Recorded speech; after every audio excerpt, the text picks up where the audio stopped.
Mahatma Gandhi by Jyoti Solapurkar, Part 3. In the meantime, all over India, agitations and uprisings against the British rule were on the increase. In 1920, Lokmanya Tilak died and Bapuji became the leader of the freedom movement. Under his guidance, the people went on satyagraha to fight against injustice. He was arrested and imprisoned many times, but that did not deter him and his loyal followers. They continued their fight for freedom with even greater fervor. Bapuji was greatly respected for his simple living, high thinking, and fearless attitude. The British too were greatly impressed by him and called him for negotiations regarding India's freedom. Since it had been decided that the freedom struggle would not stop until full freedom was granted, the negotiations did not serve any purpose. Various forms of satyagraha and civil disobedience movements took place at that time. The Swadeshi movement was one of them. Bapuji advised and encouraged the people to use Indian goods and use hand-spun cloth. He himself wore khadi clothes and would sit to spin on his chakra. People stopped buying British-made goods. Instead, they lit bonfires of these goods. The government, with the help of the police and the army, tried its best to put an end to all these demonstrations and agitations, but these were unsuccessful. On the contrary, they became more intense. The government had imposed a tax on salt, and Bapuji started the salt satyagraha. He and many other leaders were imprisoned, but the struggle for freedom continued with greater intensity. While India fought for freedom in Europe, the Second World War had begun. The British looked towards India for help, but Bapuji started the non-cooperation movement. Jawaharlal Nehru and many other leaders joined the movement because they all had immense faith in Bapuji. The British government thought it would please the Indians by granting them partial freedom. Once again, they began negotiations with Bapuji, but Bapuji made it clear that he and his people wanted nothing less than complete freedom.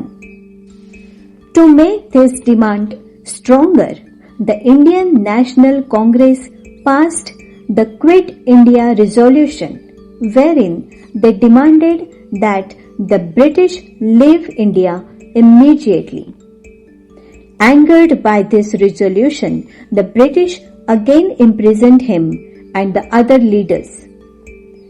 Many secret organizations were formed as a result, and they put a number of obstacles in the regular functioning of the government.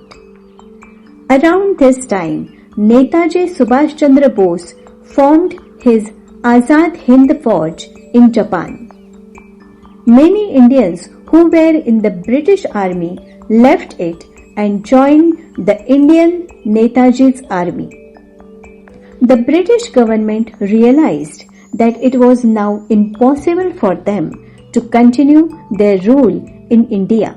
They released Bapuji and other leaders from prison and once again began negotiations with them. Finally, on 15th August 1947, India attained freedom, and for the first time, the Indian tricolor national flag fluttered on the Red Fort in Delhi. However, in its fight for freedom, India had to pay a heavy price. What was once a large single geographical unit now comprised of two new nations, India and Pakistan. It was during this period that Hindu-Muslim riots took place all over the country. People of both communities were killed brutally and there was large-scale bloodshed all around. Bapuji put his life in danger, pleaded with the people and made ceaseless efforts to stop this senseless killing. After independence, Bapuji concentrated his attention on the betterment of the Dalit people. He went from village to village and advised the people that for the good of the country, it was necessary for everyone to work together in unity and harmony. Equal opportunities and equal status was what he wanted.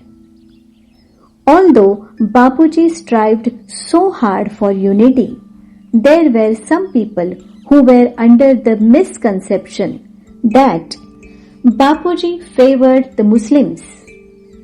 On 30th January 1948, in Delhi, when Bapuji set out to attend a prayer meeting, he was shot dead by an assailant.